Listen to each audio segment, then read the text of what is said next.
Come on, buddy, get in the car. He's not going anywhere, Adrian. Rain drummed steadily against the windows of the Maple Creek Animal Rescue Center. Saturday mornings were usually busy. Families wandered through the kennels. Children pointed excitedly at puppies tumbling over each other. Volunteers smiled. Applications were filled out. Tiny dogs almost always went home first. Then the front door opened. A tall man in a charcoal gray suit stepped inside, carrying nothing but a black umbrella and the exhausted expression of someone who had forgotten what weekends were supposed to feel like.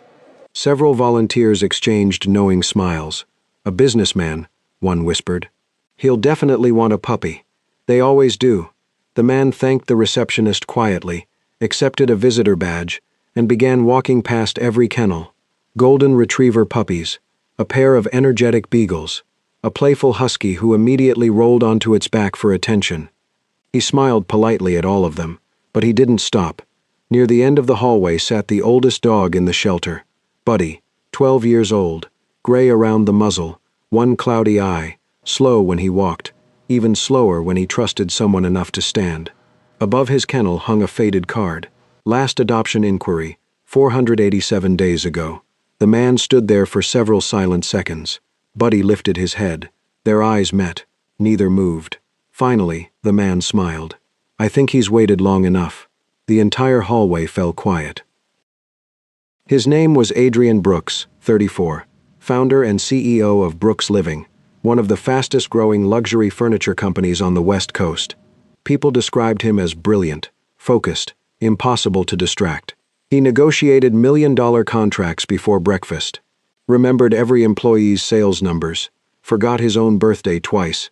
Since his father passed away 18 months earlier, Adrian had buried himself inside work with frightening efficiency. His house was enormous. His calendar was full. His dining table could seat 12 people. Most nights, only one chair was used. He could buy almost anything, except someone waiting for him to come home. His assistant had finally said, "Sir, either adopt a dog or start talking to your houseplants." Adrian had considered the plants, then decided the plants deserved better conversation. At the opposite end of the shelter, Emma Collins was organizing blankets for the senior dogs. 27 years old, elementary school art teacher during the week, volunteer every Saturday for the last 3 years. She had become famous among the dogs for talking to them exactly the way she spoke to her students. Sharing is caring. No biting. We use our inside barks. Buddy had been her favorite, Hey, sweet almost buddy. from the beginning. It's me. Not because he was the cutest, missed you because so no one much. else ever chose him. For 3 years, good she had boy. walked him, brushed him, celebrated every birthday the shelter guest he might have had, and whispered the same promise before leaving each weekend. One day, she'd tell him, scratching behind his ears, "Someone wonderful is going to find you." Buddy always wagged his tail politely, as if he appreciated the optimism, even if he no longer believed it himself. So when Emma heard someone asking about Buddy's adoption paperwork, she nearly dropped an entire basket of tennis balls. She hurried toward the office.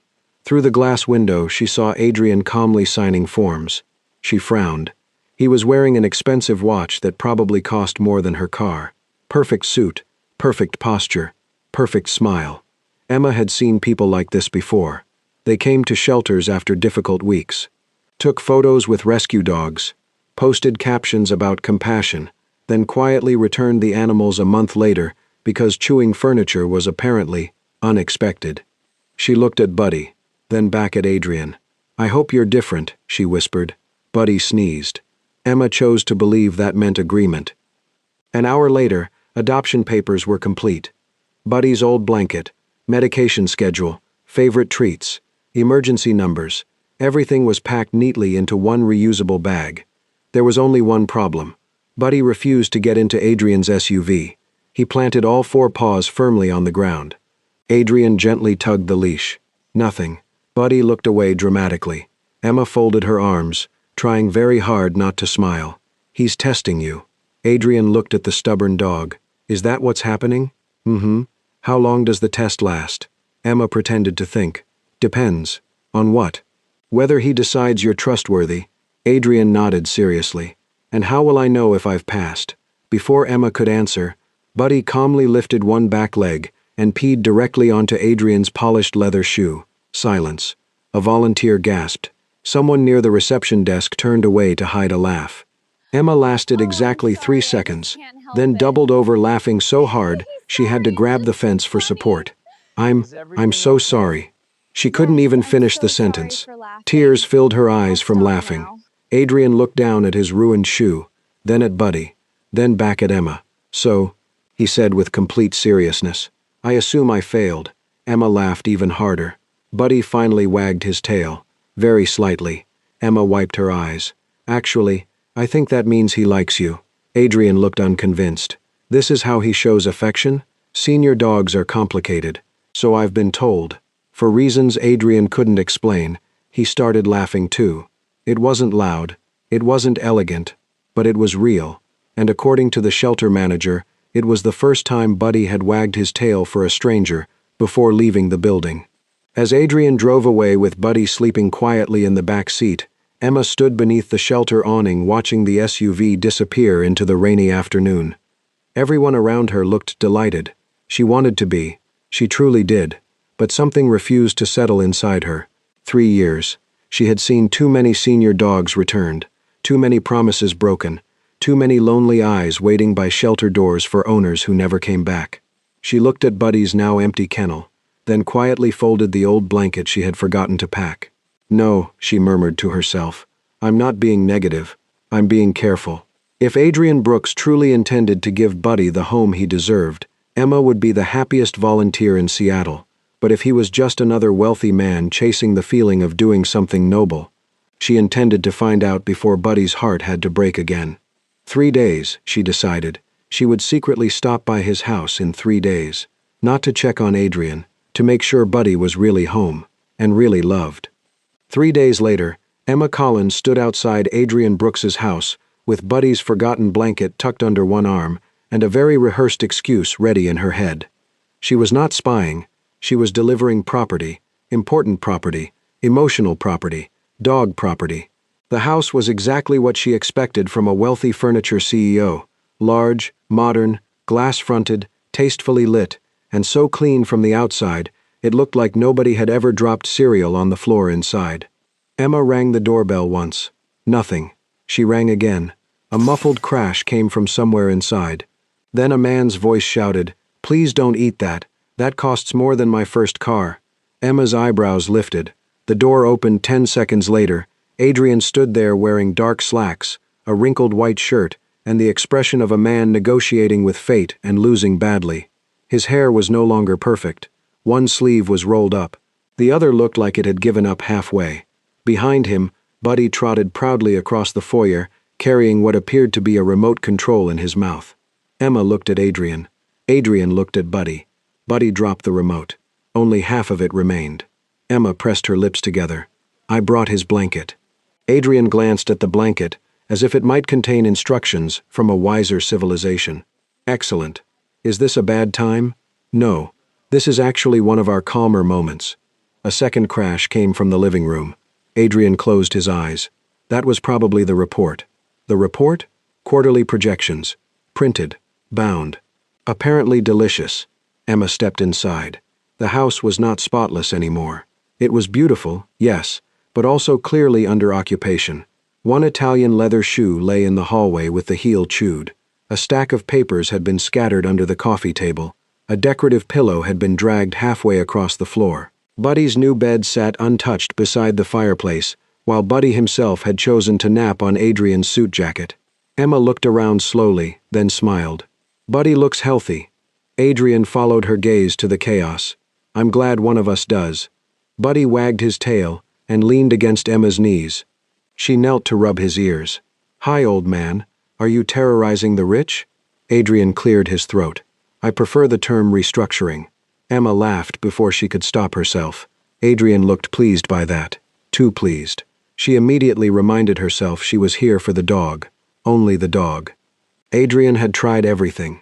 He had bought the most expensive orthopedic dog bed available, 3 kinds of senior dog food, supplements recommended by the shelter, a raincoat Buddy refused to wear, and a book titled How to Talk to Dogs. Emma found the book open on the kitchen counter. Buddy was asleep under it. Not beside it, under it. The book had apparently fallen over him, and Buddy had decided not to care. Emma picked it up carefully. Adrian looked embarrassed. Chapter 4 said to use calm vocal tones. Did it work? He left the room. Maybe your calm vocal tone sounds like a board meeting. That is possible. Emma flipped the book shut. Dogs don't need executive communication. What do they need? She looked down at Buddy, who had now rolled onto his back with one cloudy eye half open. Routine, patience, snacks, walks, and someone who doesn't panic every time they do something dog-like. Adrian glanced at the ruined remote. He ate the volume button. Maybe he thought your house was too quiet. That landed more softly than Emma intended. Adrian's expression shifted for just a second. Then Buddy sneezed. The moment broke. Emma spent the next hour teaching Adrian basic senior dog survival. She showed him how to measure Buddy's medication, where to place rugs so Buddy's aging legs would not slip, how to use a harness without accidentally creating what Adrian called a dog-shaped puzzle, and how to stop buying toys designed for puppies with the jaw strength of tiny wolves. Buddy accepted the attention like a retired king. When Emma demonstrated how to brush him, Adrian watched with an intensity that made her blush. You're staring. I'm learning. You're staring like there's going to be a quiz. With Buddy, there is always a quiz. She smiled. And you are currently passing. Buddy immediately yawned in Adrian's direction. Adrian nodded. High praise. The next lesson was walking. Adrian expected Buddy to move slowly. Buddy did, mostly, until he saw a squirrel. For approximately 8 seconds, the 12-year-old dog with one cloudy eye and a suspicious hip became a furry missile. Adrian lurched forward. Emma grabbed his arm. Buddy reached the end of the leash and stopped, triumphant, as the squirrel escaped up a tree. Adrian straightened his coat. Emma looked at him. You okay? I have been pulled less aggressively by hostile investors. Did the investors also bark at squirrels? Only metaphorically. She laughed again, and Adrian found himself wanting to earn that sound on purpose. They walked through the quiet neighborhood while Buddy sniffed every leaf, as if conducting legal discovery. Emma talked about her students, about how one child had painted a purple sun because yellow was too predictable, about how Buddy used to refuse walks on rainy shelter days unless she promised him 2 treats. Adrian listened, actually listened, not the way he listened in meetings while preparing his next answer, the way a person listens when something feels unexpectedly important. By the time they returned, Buddy was exhausted and happy. Adrian was exhausted and slightly muddy. Emma looked radiant. He noticed that too. Bathing Buddy was less peaceful. Buddy tolerated warm water. He tolerated shampoo. He did not tolerate the dryer. The moment Adrian turned it on, Buddy shook his entire body with heroic commitment. Water flew across the bathroom walls, the mirror, Adrian's shirt, and Emma's face. For a second, they stood frozen. Then Emma wiped water from her eyelashes and whispered, "He has chosen violence." Adrian looked down at his soaked shirt. "I respect the strategy." Buddy wagged his tail. Emma started laughing. Adrian joined her. The bathroom echoed with it, bright and ridiculous, while Buddy looked deeply satisfied with his work. Later, after Buddy had been dried with 3 towels and bribed with 2 treats, he fell asleep in the living room between them. Emma sat on the rug because Buddy had placed his head on her ankle. Adrian sat on the floor too, though his couch was 6 feet away and objectively more comfortable. Emma noticed. You know you can sit on furniture. You literally sell it. Adrian looked at Buddy. I'm trapped. He's 12. Move gently. I don't want to wake him. Emma's smile softened. There it was. The thing she had come to check for. Not the expensive food. Not the giant house. Not the bed Buddy refused to use. Care. Awkward, unpolished, overwhelmed care. Maybe Adrian Brooks was not performing kindness. Maybe he was learning it. Over the next 2 weeks, Emma kept visiting. At first, always with excuses. She had forgotten Buddy's favorite brush, then his chew toy, then a printout about senior dog joints, then a bag of treats Buddy specifically requested, which Adrian accepted as if the dog had filed paperwork. Soon the excuses became unnecessary. Buddy expected her. Adrian expected her. The house expected her. In the strange way empty houses begin to warm around familiar footsteps. But one Friday night, Emma stopped by later than usual and found the lights still blazing in Adrian's office. It was nearly 2 in the morning. Buddy sat outside the closed door, not sleeping, just waiting. Emma stood in the hallway, watching the old dog's tired head rest against the wood. Inside, Adrian's voice murmured through a conference call. Numbers, deadlines, Singapore, margins, the old language of loneliness disguised as importance. Emma crouched beside Buddy and touched his back. He leaned into her hand without taking his eyes off the door. When Adrian finally came out, he stopped short. Emma? She stood slowly. Do you know he sits here every night? Adrian looked down at Buddy. Guilt crossed his face. I thought he slept. He waits. The hallway went quiet. Adrian loosened his tie, suddenly looking less like a CEO and more like the lonely man she had suspected lived underneath. I'm trying, he said. I know. I bought everything he needs. Emma shook her head gently. Buddy doesn't need a perfect house. Adrian looked at her. Her voice softened. He needs his person. The words landed deeper than either of them expected. Adrian looked down as Buddy pressed his gray muzzle against his leg. For years, Adrian had measured care by what he could provide. Better rooms, better furniture, better things. But Buddy had not been waiting outside his office for a better bed. He had been waiting for him. Adrian knelt and slipped both arms around the old dog. Buddy sighed, tired and content. Emma watched them from the hallway, her heart tightening in a way that scared her, because she had come to make sure Buddy was loved. She had not planned to start worrying whether Adrian was loved too. Buddy began slowing down near the end of summer. At first it was small enough to pretend it was nothing. He took longer getting up from his bed. He paused halfway through walks and looked back at the house, as if negotiating with his own legs. He slept deeper, ate slower, chased fewer squirrels with less conviction and more commentary. Adrian noticed everything. So did Emma. The veterinarian called it normal aging, the kind of decline that came quietly and politely, like an unwanted guest who still wiped its shoes before entering. Buddy had arthritis, a weak heart, cloudy vision, and the stubborn spirit of a dog who still believed every mail truck deserved suspicion. Adrian changed his schedule. At first he only moved meetings to mornings. Then he began working from home 2 days a week, then 3. His assistant sent one email that read, "Are you taking an actual lunch break, or has your identity been stolen?" Adrian replied, "Buddy has requested executive restructuring." Emma laughed for almost a full minute when he showed her. "You're learning dog language. I'm fluent now. You said sit yesterday, and Buddy walked into another room. He was making a strategic decision. He ignored you, with confidence." Buddy, resting on the rug, thumped his tail once as if agreeing. Adrian no longer worked until 2 in the morning.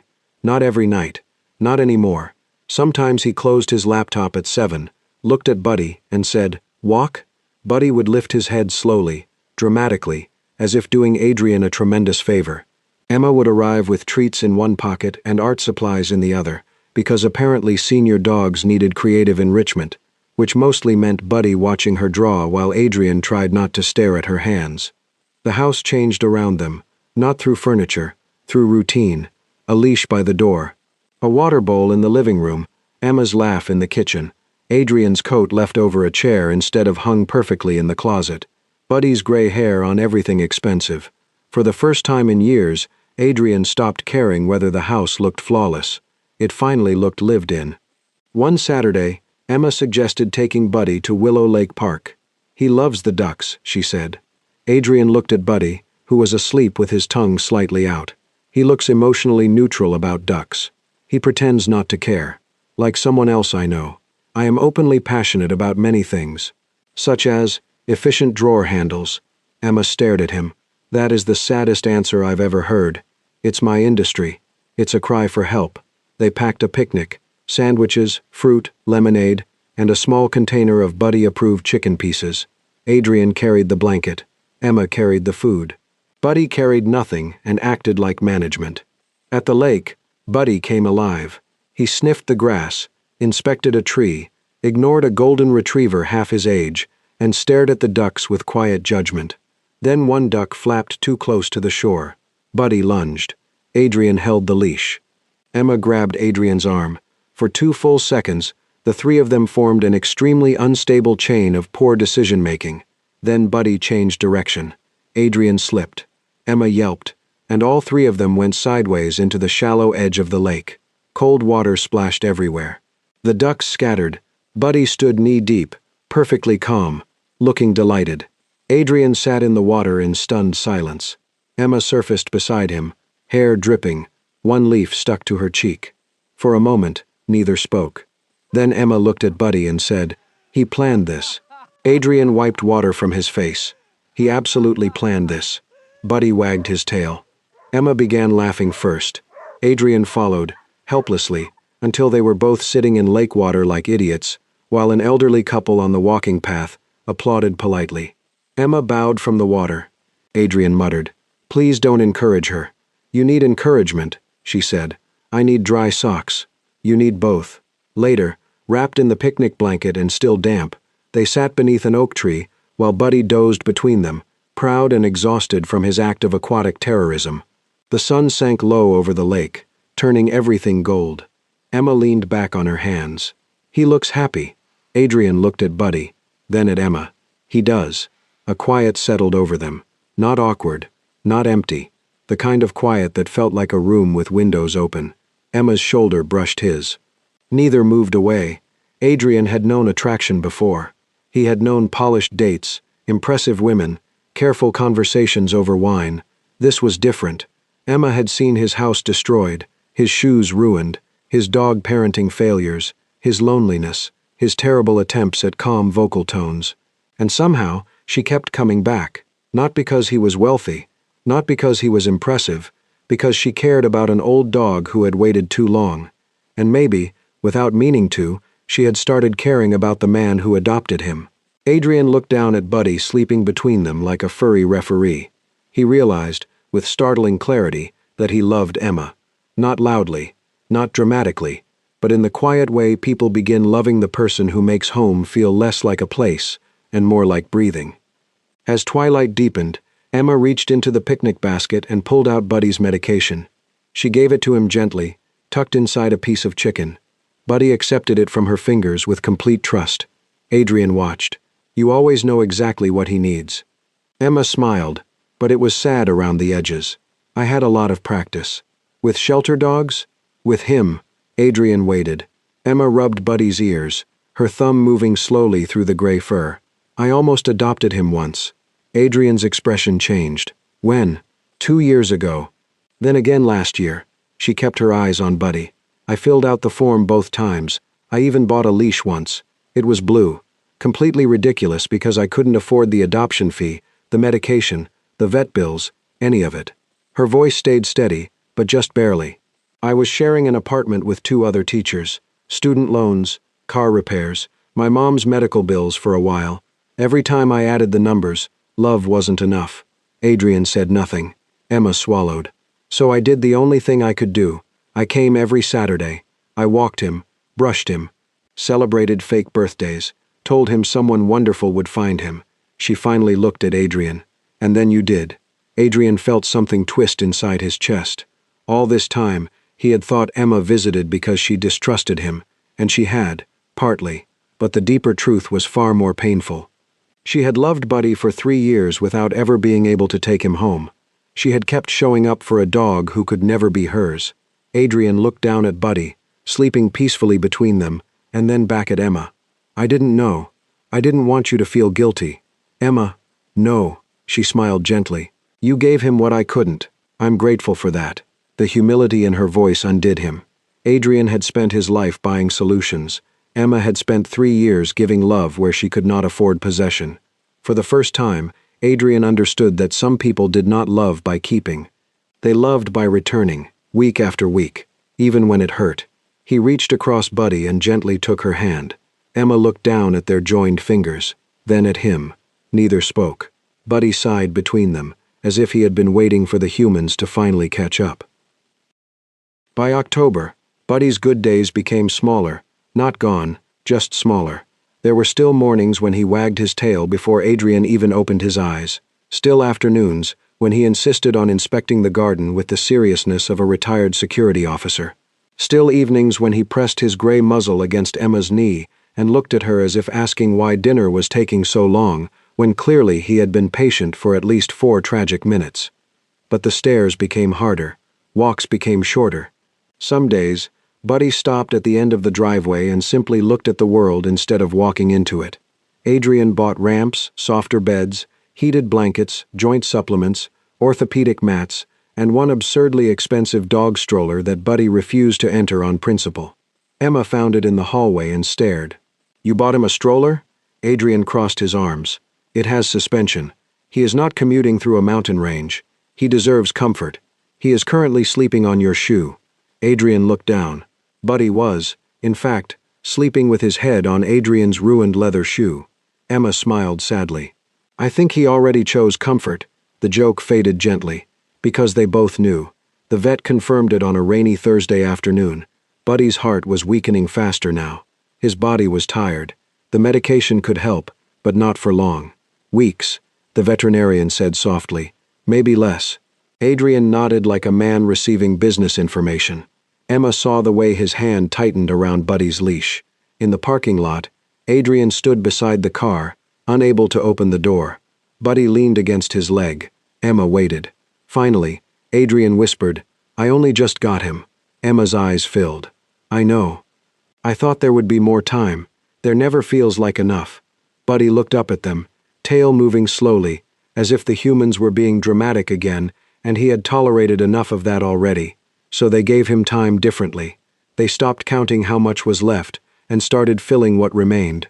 Adrian worked from home almost every day. Emma came after school with paint on her fingers and treats in her coat pocket. They made a list titled Buddy's Very Important Senior Dog Adventures, written by Emma in purple marker and corrected by Adrian in painfully neat handwriting. The list included eat scrambled eggs, nap in sunbeam, visit shelter friends, bark at mail truck, sit by lake, ignore expensive stroller, receive compliments from strangers, and taste whipped cream. Buddy completed each task with quiet dignity. Except the whipped cream, that he completed with chaos. He got cream on his nose, on Adrian's sleeve, and somehow on Emma's eyebrow. Adrian tried to wipe it away. Emma stood very still when his thumb brushed her face. For a second, the world held its breath. Buddy sneezed. The whipped cream landed on Adrian's shirt. Emma laughed through tears. Adrian looked down, then up at Buddy. Excellent timing. Buddy wagged his tail. Even near the end, he remained deeply committed to ruining romantic tension. On Buddy's last good afternoon, they took him back to Willow Lake. No swimming this time. No heroic duck pursuit. Just a blanket beneath the same oak tree, a basket of soft food, and the lake shining gold beneath a quiet sunset. Buddy lay between them, with his head on Emma's lap and his back against Adrian's leg. Emma ran her fingers through his fur. Adrian watched the sunset, but his hand stayed on Buddy's side, feeling each breath. "He brought you here," Adrian said. Emma looked at him. "To the lake?" "To me." She smiled gently. "I think he brought you to yourself first." Adrian swallowed. That was the thing about Emma. She said the true thing softly enough that it did not feel like judgment. Buddy sighed. Adrian looked down. "I don't know how to say goodbye to him." Emma's hand paused. "Then don't say it all at once." He turned to her. She continued, voice unsteady. "Say thank you. Say I love you. Say I'll miss you. Say all the pieces. Goodbye can come last." Adrian looked at Buddy for a long moment, then bent down and pressed his forehead gently against the old dog's head. "Thank you," he whispered. Emma looked away, but tears slipped down her cheeks anyway. That night, Buddy did not want to sleep in his bed.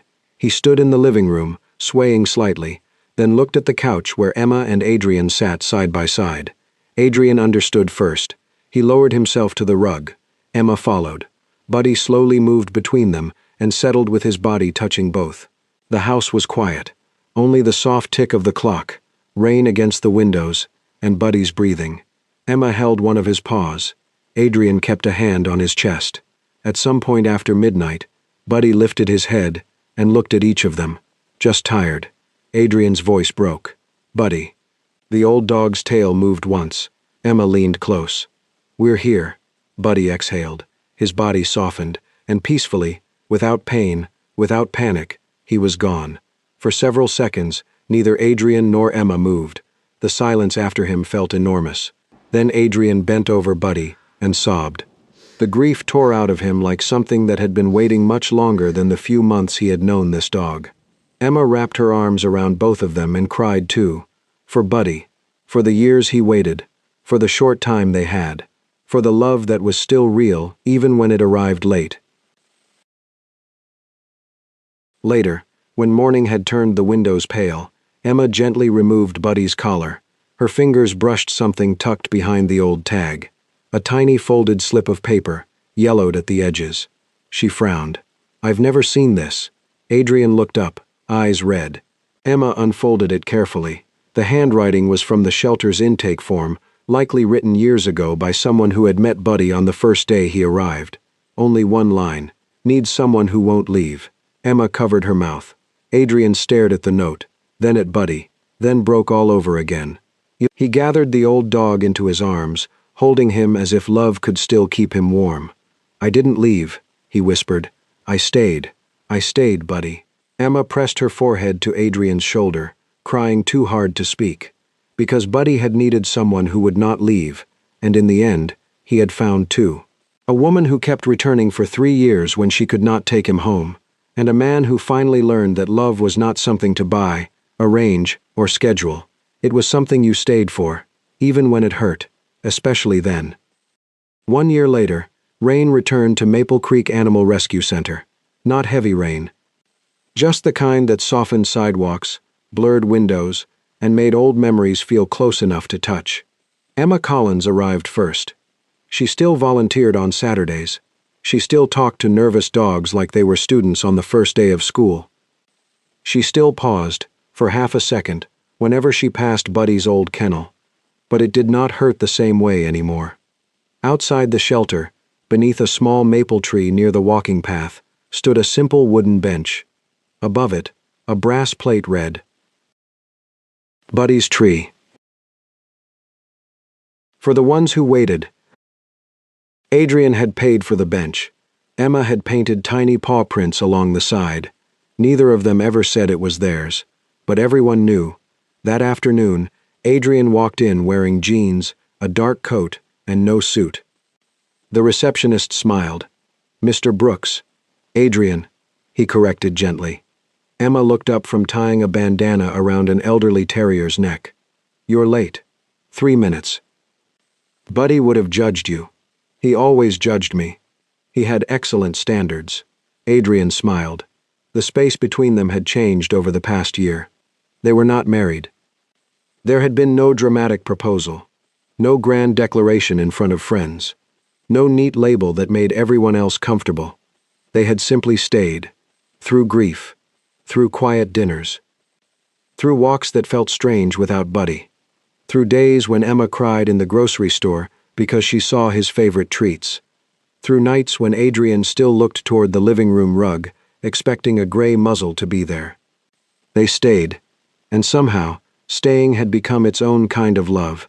The shelter manager appeared with a clipboard. "We have someone I think you should meet."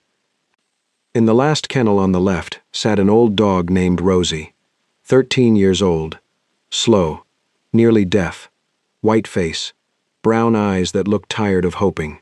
Her adoption card said, "Last adoption inquiry, 392 days ago." Adrian stopped in front of her kennel. Emma stood beside him. For a long moment, neither spoke. Then Rosie lifted her head. Her tail moved once.